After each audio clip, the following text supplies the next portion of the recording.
আমাদের একটু দেখি, একটা স্লাইড মতো একটু চেঞ্জ করতে হচ্ছে, দেখি একটু এগশেল কালার, ডিমের খোসার রং। এটা কি বলছে? Some consumers believe that the brown shell eggs have high quality and higher nutritive value. এটা কি আমরা তাই বিশ্বাস করি? অনেকে তাই মনে করি কিনা বলো? যে বাদামি ডিমে বেশি পুষ্টি থাকে, সাদা ডিমে কম পুষ্টি থাকে। এটা এটা অনেকে বিশ্বাস করে। The colour of shell, whether brown or white or dark or pale, is directly related to the breeds of or strain of hen and has no effect on the nutrient composition of eggs.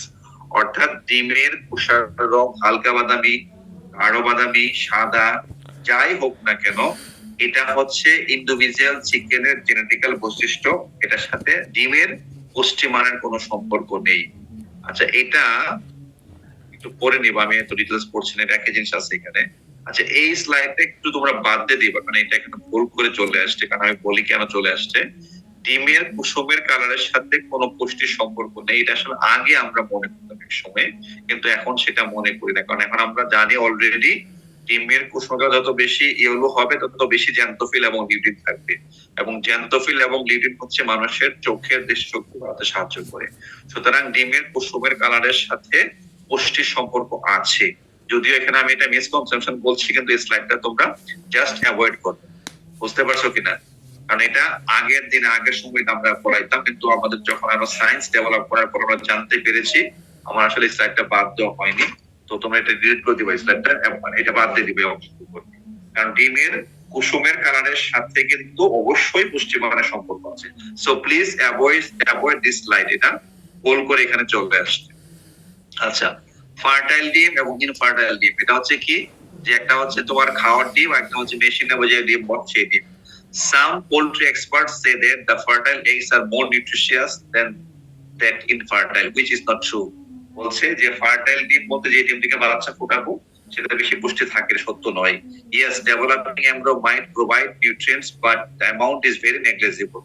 Fertile eggs are more expensive to produce and deteriorate more rapidly than to the infertile. অর্থাৎ fertile ডিম মানে হচ্ছে কি, যে ডিম থেকে আমি বাচ্চা ফোটাবো ব্যালেন্স স্টক দিয়ে ফার্টাইল ডিম আসবে, কিন্তু ফার্টাইল ডিমের মধ্যে আমাদের খাওয়ার জন্য বেশি পুষ্টি নেই। কিছু পুষ্টি থাকে সেটা বাচ্চা ফোটার জন্য, কিন্তু এটা আমাদের জন্য খুব বেশি নয়। আর ফার্টাইল ডিম উৎপাদন খরচ অনেক বেশি পড়ে দেশি ডিমের চেয়ে, এবং তো নষ্ট হয়, সেটা এখানে বলছে।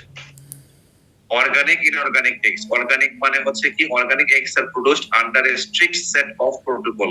Thus they are certainly safer but not nutritious than that of regular eggs. Organic মানে হচ্ছে কি, যে মুরগির খাবারে আমি কোনো সিনথেটিক কিছু ব্যবহার করব না, আমি কোনো জিএমও জেনেটিক্যালি মডিফাইড অর্গানিজম ব্যবহার করব না, এবং যেটাতে উৎপাদন প্রক্রিয়া হবে অর্গানিক, নিরাপদ। কিন্তু নিরাপত্তার দিক থেকে সেটা ভালো, কিন্তু পুষ্টিমানের দিক থেকে কিন্তু ডিম ভালো নয়। অর্থাৎ অর্গানিক ডিম কখনোই বেশি পুষ্টি সমৃদ্ধ নয়। অর্গানিক ডিম হচ্ছে অধিকতর নিরাপদ, সেফার। এখন বলতে পারো স্যার টেবিলে কি অনিরাপদ? না, অনিরাপদ নয়। টেবিলে তো নিরাপদ, কিন্তু অর্গানিক এগ হচ্ছে আরো বেশি নিরাপদ। ঠিক আছে, এটা হচ্ছে একটা বিষয়। ইন্ডিজেনাস ভার্সেস, কি লেখা আছে করতে পারছি না, ইন্ডিজেনাস ভার্সেস ফার্মড এগস। হ্যাঁ, অর্থাৎ ইন্ডিজেনাস বলতে দেশি মুরগির ডিম হয়, এটা বাজারে বেশিরভাগ অবস্থায় মনে করে দেশি মুরগির ডিমের হালি 60 টাকা বা আরো বেশি, আর বাজারে ডিম 40 টাকা 42 টাকা। তাও মানুষ ছোট ডিম গুলা কিনে নেয়, দেশি মুরগির ডিম গুলা কিনতে চায়। Which eggs have better nutritional qualities, indigenous chicken or commercial eggs? A very few question often rotates in the mind and of the consumers. মানুষের মনের মধ্যে প্রশ্ন সহসাই ঘুরে যে কোন ডিমে পুষ্টি বেশি। Since the indigenous chicken consume abundant of xanthophyll pigment through green plants, vegetable or many other weeds, they produce eggs with deep yellow color. Eggs have also special and unique flavor and delicity, again be because of their food habits.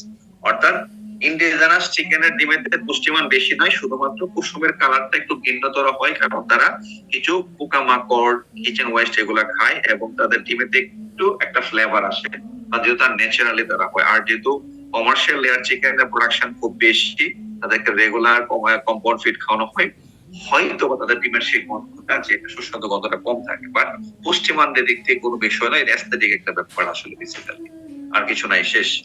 তাহলে এখন বড় misconception হচ্ছে এই জিনিসগুলা, যে তোমার একটা হচ্ছে এই যে বাদামি খোসার ডিম এবং সাদা খোসার, ফার্টাইল ডিম, ইনফার্টাইল ডিম। তারপরে তোমার হচ্ছে টেবিল ডিম, হ্যাচিং ডিম বললাম।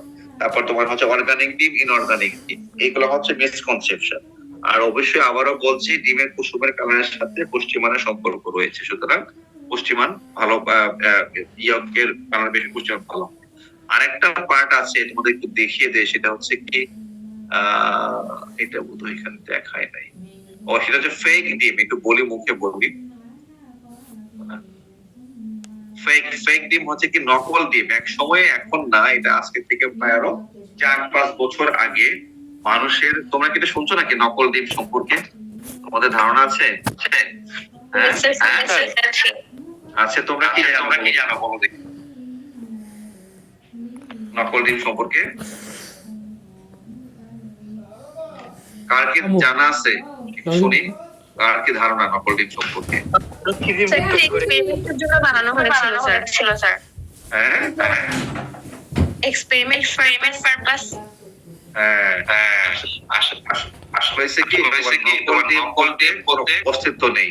হ্যাঁ, নকল ডিম শুধুমাত্র ল্যাবরেটরিতে একটা গবেষণার কাজে তৈরি করা হয়েছিল, কিন্তু এটা মানুষের খাওয়ার জন্য কমার্শিয়ালি নকল ডিম বানানো সম্ভব নয়।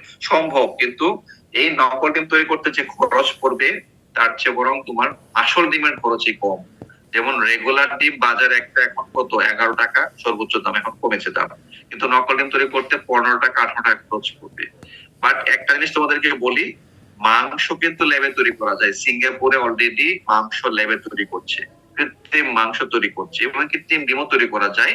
কিন্তু কৃত্রিম ডিম তৈরি করতে গেলে যে খরচ পড়বে, সেই খরচটা মানুষ দিয়ে পোষাতে পারবে না, মানুষ সেটা কিনবে না আসলে। আর কৃত্রিম ডিমের মধ্যে পুষ্টিমান কিছু থাকে, ন্যাচারাল সিনথেটিক ডিমের মতোই।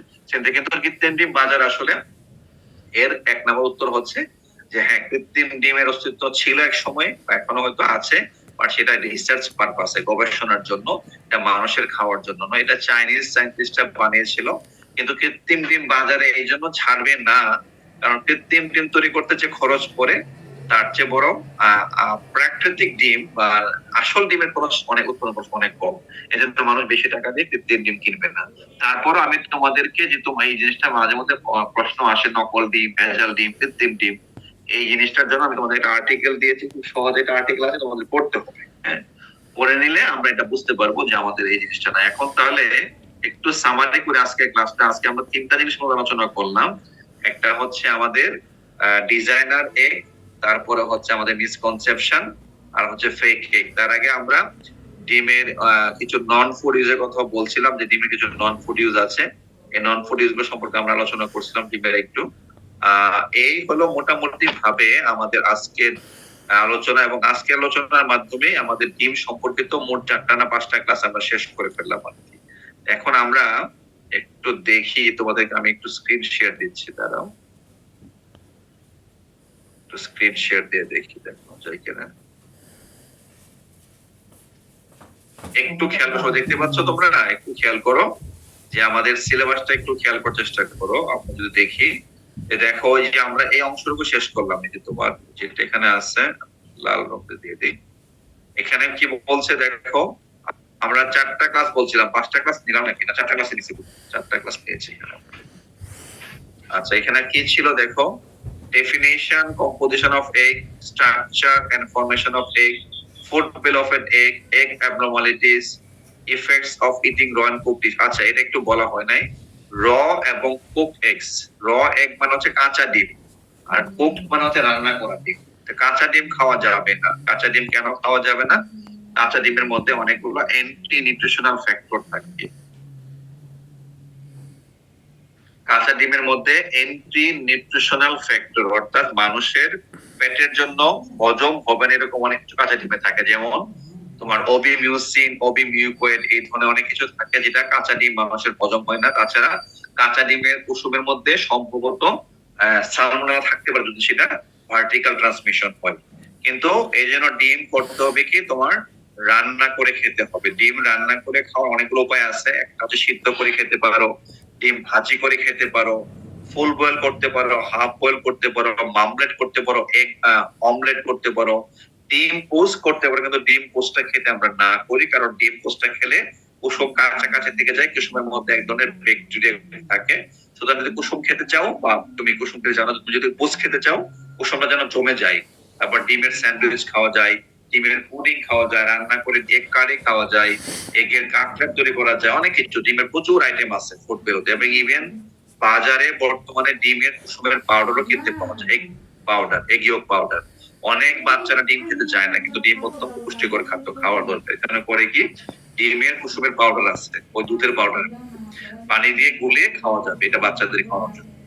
সো কাঁচা ডিম খাওয়া যাবে না, কারণ হচ্ছে কাঁচা ডিমের মধ্যে অ্যান্টি নিউট্রিশনাল ফ্যাক্টরস, ওবিমিউসিন, ওবিমিউকয়েড ব্যাকটেরিয়া থাকতে পারে, এটা ডাইজেশনের প্রবলেম, মানুষের পেটের জন্য ক্ষতিকারক হতে পারে। আর সিদ্ধ ডিম, রান্না করা ডিম, সবভাবে ডিম খাওয়া যায়। আচ্ছা, এখন দেখো আমরা কিন্তু আমাদের সিলেবাস শেষের দিকে না, আমাদের যদি একটু দেখাই, আমরা বেশি জিনিস বাকি নাই, আমরা এখান থেকে শুরু করে ইন্ট্রোডাকশনে অনেকগুলো পড়েছি আমরা, তারপরে poultry breeds, housing, poultry rearing system, তারপরে এগস এর ক্লাস নিয়েছি। এখন আমাদের বাকি আছে কোনটা, তোমরা কি দেখতে পাচ্ছ স্লাইডটা? জি স্যার। আচ্ছা, দেখো হচ্ছে পোল্ট্রি ফিডস এন্ড রেশন, এখানে আমাদের এই টপিকসটা পড়ানো বাকি আছে। এখানে আছে definition of feed and ration, sources of poultry feeds on the basis of nutrient, feed nutrients, type of ration, selection of feed ingredients for ration, quality of ration, poultry feeding system. এখানে আমরা হয়তো 3টা class নিতে পারবো, নেওয়া যাবে, সমস্যা নেই, 2-3টা ক্লাস। তারপর আছে feathers of poultry, structure, function, uses, different types of feather in poultry chicken, এটা নিয়ে একটা বা দুইটা একটা ক্লাস হলেই হবে। এখানে বায়োসিকিউরিটি রয়েছে, আমাদের কনসেপ্ট অফ বায়োসিকিউরিটি বলবো, অর্থাৎ আমাদের যদি বলি 1, 2, 4 থেকে 5টা ক্লাস লাগবে আমাদের।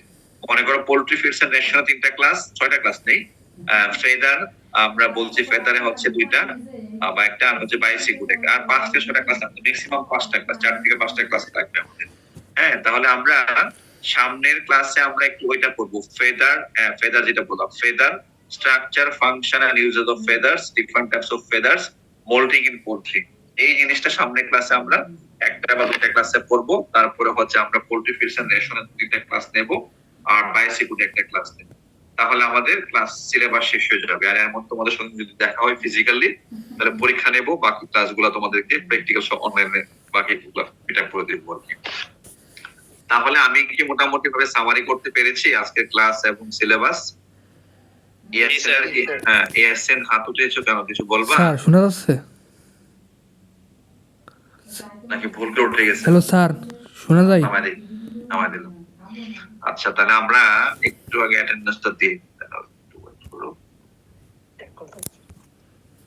কই দেখো